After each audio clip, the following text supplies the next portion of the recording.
there is legislation working its way through Congress called the Respect for Marriage Act. Does this act truly respect marriage? Well, let's face it, the definition of marriage has been changing for centuries. Marriage used to include polygamy and other relationships that are no longer legal. Does this act respect the institution of marriage, change it to make it better, or merely open the door for its degradation? Does Congress even have the legal authority to pass such legislation? We'll take a look at that next on the Constitution Study.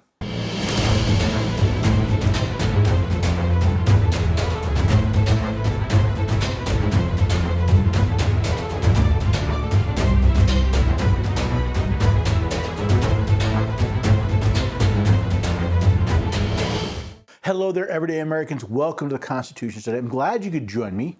I hope you had a wonderful Thanksgiving. I hope you realize that we should be giving thanks for living in this country, even as we fight to retain the rights and liberties that are part of our natural rights from those who would take them from us. Now, there is a lot we have to give thanks for in this country, but there's still a lot to defend as well. You can find out more at the website, and I'll talk more about that at the end of the episode. So let's get into this Respect for Marriage Act. The Respect for Marriage Act was introduced to the House of Representatives by Representative Jerry Nadler on July 18th of 2022. It's made its way to the Senate, but I want to look at the original language because, well, that's what the Senate's looking at. So let's start by looking at the Constitutional Authority Statement, which is required by House Rule 12. Congress has the power to enact this legislation pursuant to the following: Article 4, Section 1, 5th Amendment, Section 5, 14th Amendment, Section 5, and Article 1, Section 8, Clause 18. Now, Mr. Nadler claims 4 separate parts of the Constitution authorizes Congress to pass such legislation. Let's take a look at them in reverse order.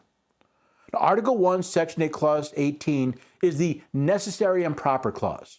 It reads that Congress has the power to make all laws which shall be necessary and proper for carrying into execution the foregoing powers and all other powers vested by this Constitution in the government of the United States or in a department or officer thereof. If Congress can show that the power they are attempting to legislate is vested by the Constitution into the government of the United States, then the legislation is valid. If, however, there is no such power delegated in the Constitution, then the act is void. Well, at least according to the Supreme Court in the Marbury versus Madison opinion. Certainly, all those who have framed written constitutions contemplate them as forming the fundamental and paramount law of the nation, and consequently, the theory of every such government must be that an act of the legislature repugnant to the Constitution is void. So this is pretty much a throwaway clause. It doesn't show that Congress has the power unless the other 3 statements show a power vested in the United States. Next, Mr. Nadler takes a look at Section 5 of the 14th Amendment. The Congress shall have the power to enforce by appropriate legislation the provisions of this article.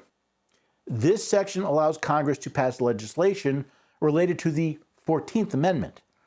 Since Mr. Nadler does not claim that this amendment vests any power in Congress related to this legislation, this too is a throwaway reason. The 5th Amendment, by the way, doesn't have a Section 5, which leaves us with Article 4, Section 1, the Full Faith and Credit Clause. Full faith and credit shall be given in each state to the public acts, records, and judicial proceedings of every other state, and the Congress may by general laws prescribe the manner in which such acts, records, or proceedings shall be proved and the effect thereof. This, the only cause given by Mr. Nadler with any possibility of being legitimate, is the crux of the matter. Since the matter of recognizing and licensing marriages was turned over to the state in 1741, America has been sliding down the slippery slope to this point. According to an article from marriage.com, it is widely reported that in 1741, the colony of North Carolina took judicial control over marriages. At the time, the primary concern was interracial marriages. North Carolina sought to prohibit interracial marriages by issuing marriage licenses to those deemed acceptable for marriage. Now, by the 1920s, some 38 states had similar laws, putting the state in charge not only of sanctioning marriage, but of defining it as well. Now, because of the full faith and credit clause, Any marriage license issued by a state must be given full faith and credit in all other states, well, unless Congress changes the effect of it.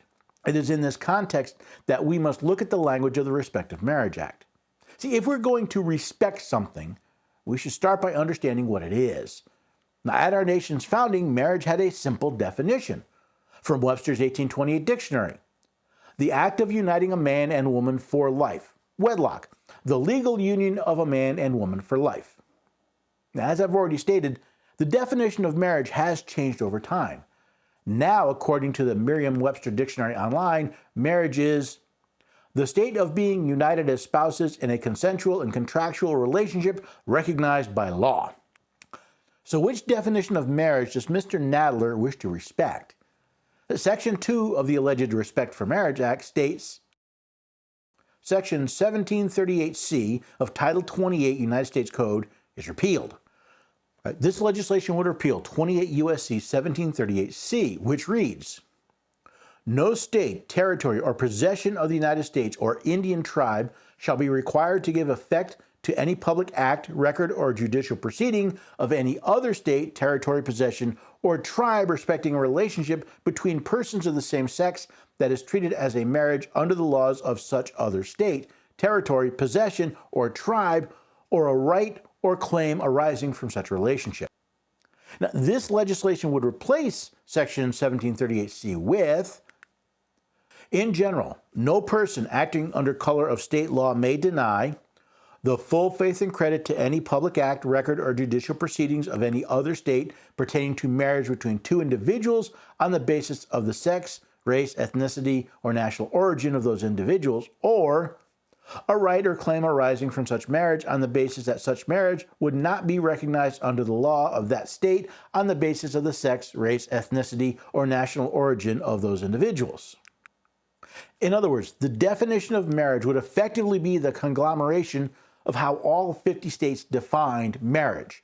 And yes, this would include same-sex and other forms of marriage. Since the state of New York legally recognized marriage between two people of the same sex, all 50 states would have to recognize it. Now, does anyone remember the Defense of Marriage Act signed by President Clinton in 1996? This legislation defined marriage as between one man and one woman. Quote, in determining the meaning of any act of Congress or of any ruling, regulation, or interpretation of the various administrative bureaus and agencies of the United States, the word marriage means only a legal union between one man and one woman as husband and wife, and the word spouse refers only to a person of the opposite sex who is a husband or a wife. This act was found to be unconstitutional by the Supreme Court of the United States for violating the Due Process Clause in the cases of United States versus Windsor and Obergefell versus Hodges. The Respect for Marriage Act would replace the Defense of Marriage Act with, for the purpose of any federal law, rule, or regulation in which marital status is a factor, an individual shall be considered married if that individual's marriage is valid in the state where the marriage was entered into, or, in the case of a marriage entered into outside of any state, if the marriage is valid in the place where entered into and the marriage could have been entered into in a state. Which means the federal government would have to recognize all of these marriages as well. Should any states legalize marriages between 3 or more people, all states would have to recognize that as well. Now, based on recent history, you can assume pretty much any relationship between anyone and anything will one day be considered marriage in some state, and therefore recognized throughout the country. I guess we have the answer to the question I posed earlier. Which version of marriage does Mr. Nadler wish to respect? Yeah, the free-for-all, whatever someone can pass definition of marriage. Isn't it amazing? In just 25 years, defending marriage as one man and one woman has morphed into replacing whatever someone can convince enough people to call marriage. In my mind, this does not bode well for the institution, and that is a problem. You see, study after study has shown that children raised in a home where their parents are married to each other have the best outcome overall. Better outcomes in school, fewer instances of legal troubles, drug abuse, and on and on and on. Is this because the term marriage has some special benefit? Or is the family headed by legally bound parents that provides this blessing? What happens when marriage no longer means one man and one woman, a legally bound couple that can beget children? Sure, same-sex couples can adopt children, can be good parents, and raise good children, but the odds are more likely that there will be problems. Who knows what will happen with multiple fathers, mothers, and whatever else the human mind can come up with. I fear this newfound respect for what anyone wants to call marriage means the further destruction of the family with all the associated societal ills. It's important that we remember, though, the Respect for Marriage Act is not the cause of these issues, but the symptom of the damage that marriage and the family has already suffered. So the Respect for Marriage Act does state that, well, a state must allow same-sex marriage. By the way, that part is unconstitutional. It also says that whatever one state says is a marriage, all other states must acknowledge as a marriage. It's constitutional, but it's also detrimental. And this is why I get into the details of these legislation and the opinions, just so that you understand the real issues involved. See, if the Respect for Marriage Act just dealt with the recognition of marriage across all 50 states, that'd be bad enough. But now we have the federal government defining marriage, something it's not constitutionally authorized to do. Look through the Constitution all you want. Marriage is not a power delegated to the United States. But I fear this legislation will not only make its way through Congress, it'll be signed by the president, and the vast majority of the American people will simply believe it's true because, well, Congress said so.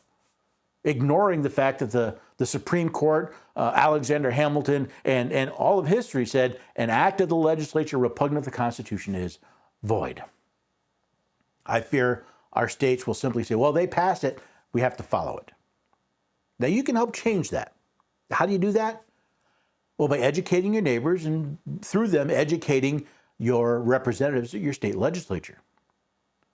This is an interesting time of year as we are looking at the holiday season and people are focusing on trees and presents and time with family. Maybe the best gift you can give is a little bit of education. Remember, John Jay said, it is incumbent on the people to diligently read and study the Constitution of their country and teach the rising generation to be free. By knowing their rights, they'll sooner perceive when they're violated and be the better prepared to defend and assert them. Now, I have an offer for you for the holidays, from Thanksgiving through New Year. I've got 20% off on all of my books at the Constitution Study.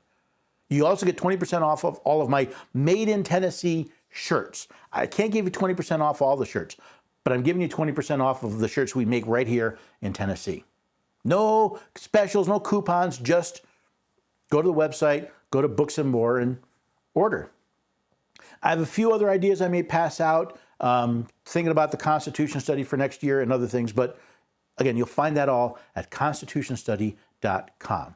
Now, if you can support the work that we're doing here, help me to continue to bring to you these analyses, these articles and videos and podcasts, I'd really appreciate it. The Constitution Study survives out of my own pocket, and it's getting rather hard to continue doing that. So you can go to constitutionstudy.com and simply click the donate button.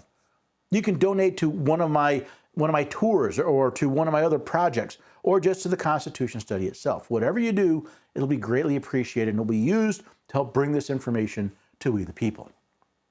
I hope you had a great Thanksgiving. I hope you're thinking about the holiday season and what your plans are for 2023.